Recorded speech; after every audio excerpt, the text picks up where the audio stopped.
On the night of January 26th in the year 1700, the sea rose along the coast of Japan, and nobody knew why. There had been no earthquake, no shaking, no warning of any kind. Village clerks in Kuwagasaki and Tsugaruishi and Otsuchi wrote it down the way clerks do. Rice storehouses flooded, houses swept away. A fire that started when families ran into the dark with their lamps still burning. They logged the hour, they logged the damage. And then, for nearly 300 years, those pages sat in Japanese archives as a mystery with no cause, a wave with no earthquake. The Japanese have a word for it. They called it an orphan. 3 centuries later, a small group of scientists on the other side of the Pacific went looking for the parent, and they found it standing in the mud of Oregon and Washington, a dead forest. Red cedar, killed by salt water, still upright after 300 years, gray and bare, and rooted in a marsh that used to be dry ground. And when they counted the growth rings inside those trees, the last complete ring, the last full year those trees were alive, was 1699, which means the earthquake that flooded Japan happened here, in America, on a fault that most Americans have still never heard of. And a group of village clerks in Japan, without ever knowing what they were doing, wrote down the date and very nearly the hour of an American disaster. That is not folklore. That is not a theory. That is 2 continents, 2 archives, 1 event. And it is the single best proof we have of something this whole video is about. The Pacific Ocean is ringed by a connected structure. What happens on one side of it is written on the other side of it. And America is not watching from the outside. America is standing on it. I want to stay with that dead forest for a minute, because the evidence is stranger and better than most people realize. The forests are called ghost forests, and you can walk to several of them. There is one at the Copalis River in Washington, another along the Nehalem in Oregon. Trunks with no bark, no branches, no needles, standing in tidal mud with salt water running around their roots twice a day. Red cedar does not grow in salt water. It cannot. So the presence of those trees in that mud means something very specific happened. The land they were standing on dropped, suddenly, far enough and fast enough that the ocean walked inland and killed them where they stood, and they never got the chance to fall over. Tree rings are the clock. Every year a tree lays down 1 ring, and in the Pacific Northwest, those rings vary enough year to year that you can match a pattern from a dead tree against a pattern from a living tree and line them up exactly. Not roughly, exactly.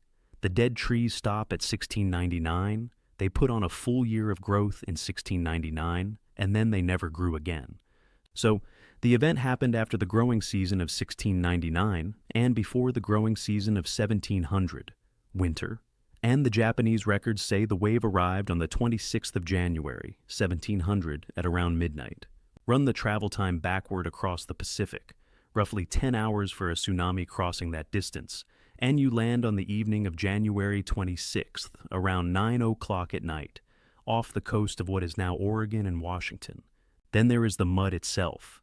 Dig a trench in one of those coastal marshes and you get a layer cake. Peat, then a sheet of clean beach sand carried in by a wave, then peat again, then another sand sheet, then peat.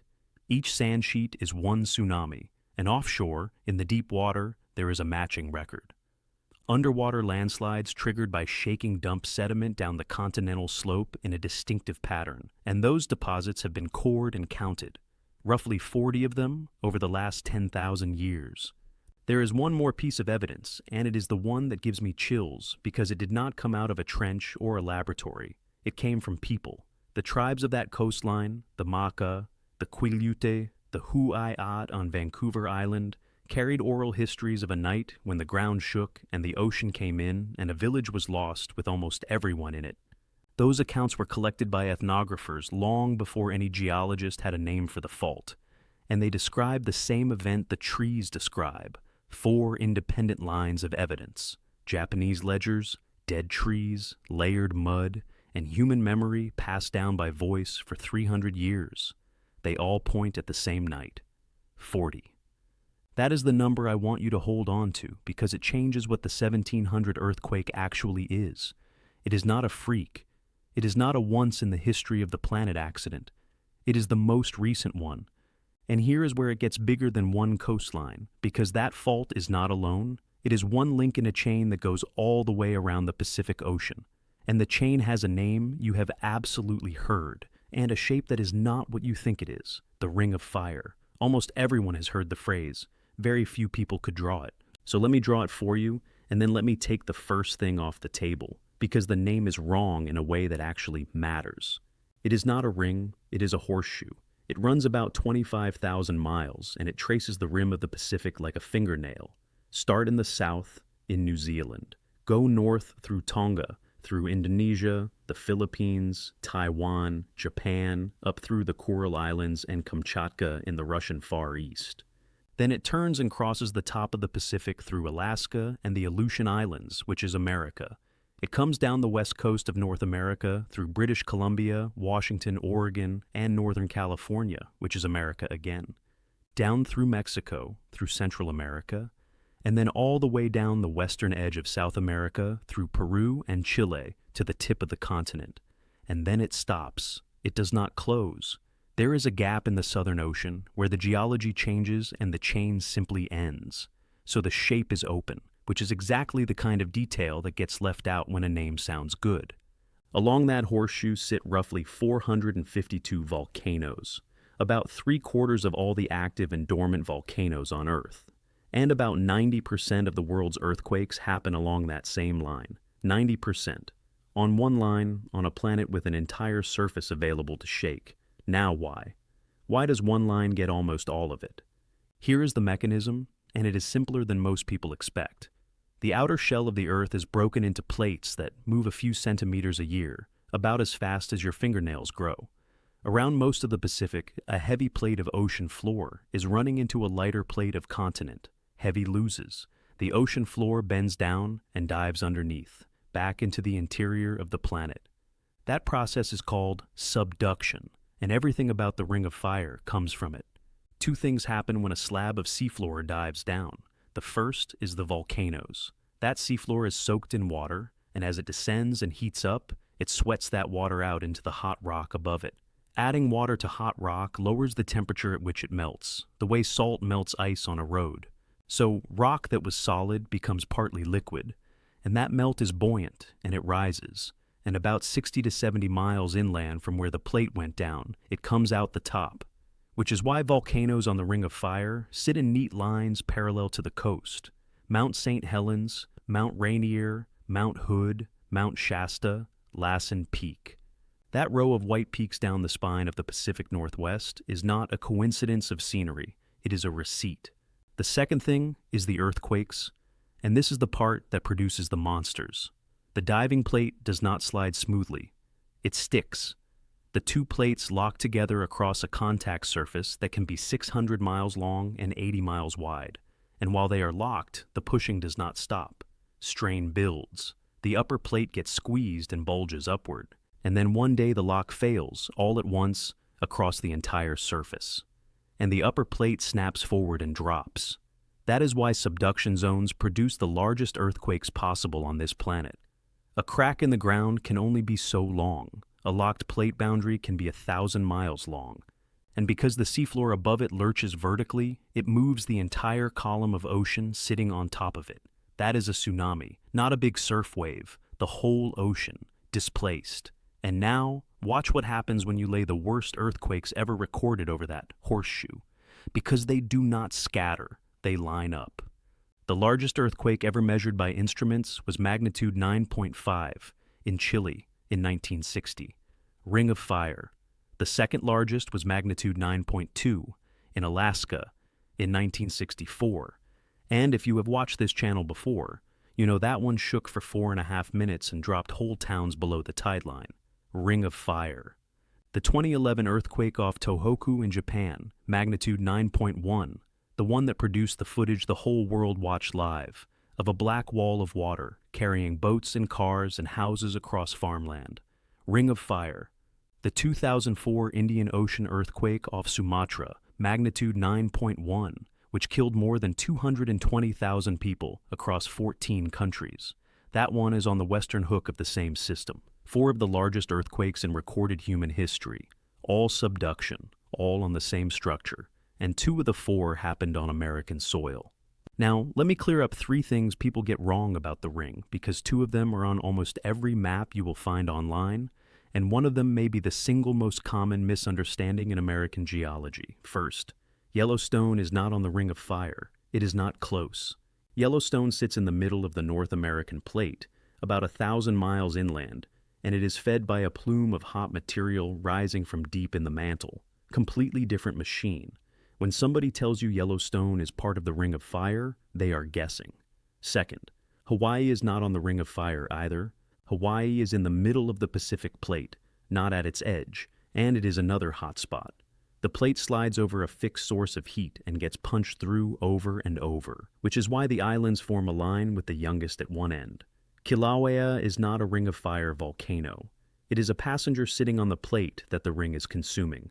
Third, and this is the big one, the San Andreas Fault is not a subduction zone. It sits on the boundary of the ring, yes, but it does not dive. It slides sideways.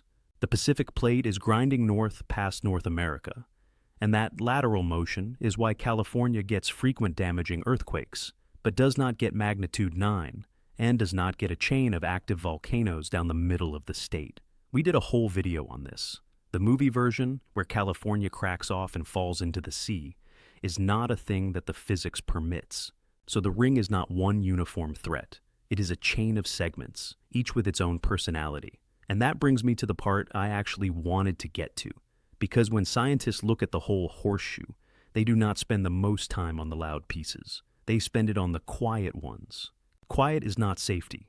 On a locked plate boundary, quiet means the strain is still going in and nothing is coming out. Every year of silence is another year of loading, and by that measure, 2 of the quietest and most watched segments on the entire Ring of Fire are in the United States. The first is Cascadia, which is where this video started. 600 miles of locked plate boundary from Northern California to Vancouver Island, running just offshore of Portland, Seattle, and Victoria. Silent. Since that night in 1700, 325 years of loading. The sediment cores say the average gap between full-length ruptures is around 500 years, and around 240 years for the southern section, which has broken more often on its own. So, we are inside the window, not past it, inside it. The second is a stretch of the Aleutian Arc off the Alaska Peninsula, called the Shumagon Gap, a section that has not produced its expected great earthquake, while the segments on either side of it have. Some of the research suggests it may be partly creeping rather than fully locked, which would be good news. Some of it does not.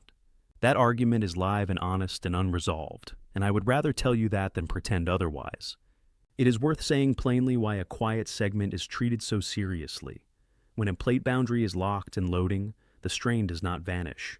It accumulates in the rock like tension in a bent branch, and it comes out eventually in one of 2 ways. Either it releases slowly and harmlessly through creep, a few millimeters at a time, which is the good outcome, or it releases all at once.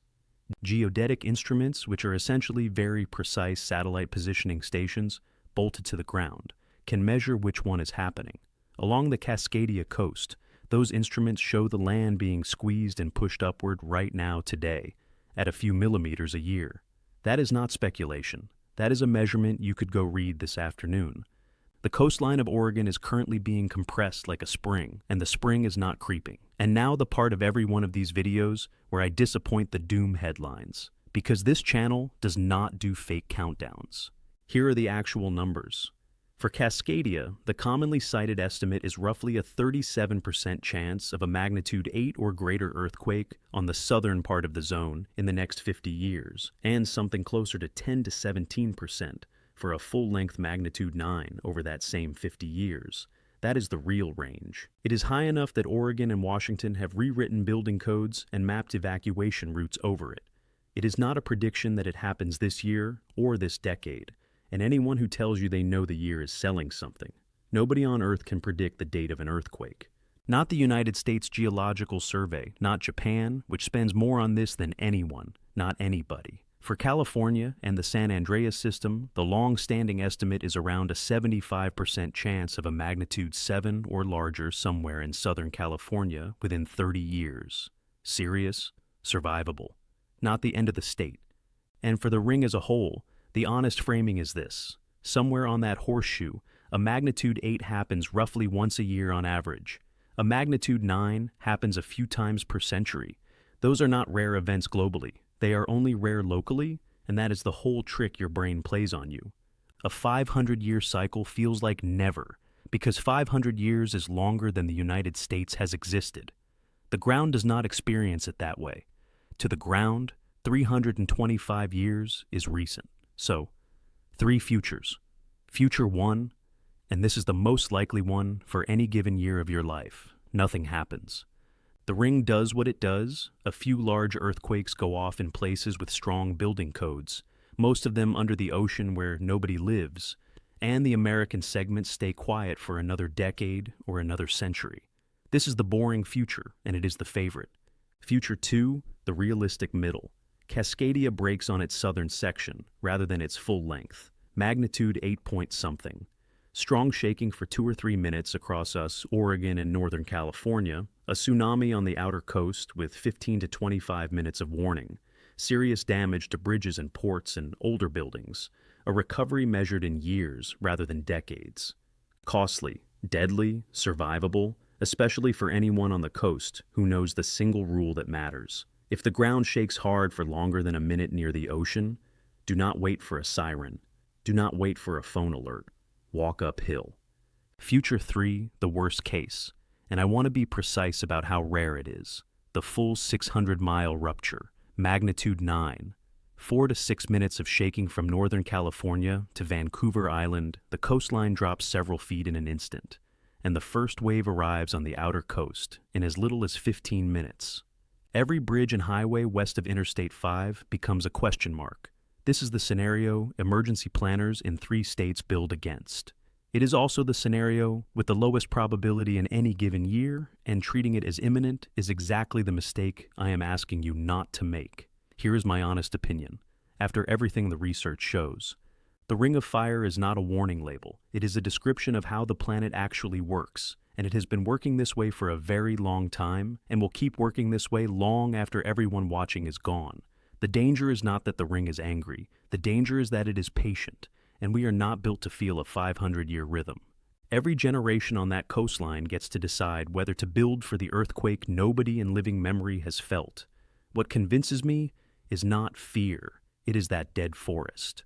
Those trees are still standing 325 years later, and they are the plainest sentence geology has ever written in a language people can read without a degree. The land went down. The water came in. It happened before, on a Tuesday evening in January, and clerks in a fishing village 9,000 miles away wrote down what time it arrived. Now, I want to hear from you. When you first heard the phrase Ring of Fire, what did you picture? Did you think Yellowstone was part of it? Did you think Hawaii was? I did for years, and I want to know which one you believed, because I think that particular map lives in a lot of heads. Tell me in the comments. If this was worth your time, A-like genuinely helps the channel more than you would guess, and subscribe because the next one goes back to the San Andreas, and to the one stretch of it that scientists watch the way they watch Cascadia, a segment in Southern California that has not produced a great earthquake since roughly the year 1680. 340 years of loading, running underneath the most populated corner of the state, and it is not the piece of the fault the movie was about. Everything you just learned about quiet segments applies to it. The ground beneath America is speaking. Make sure you are listening.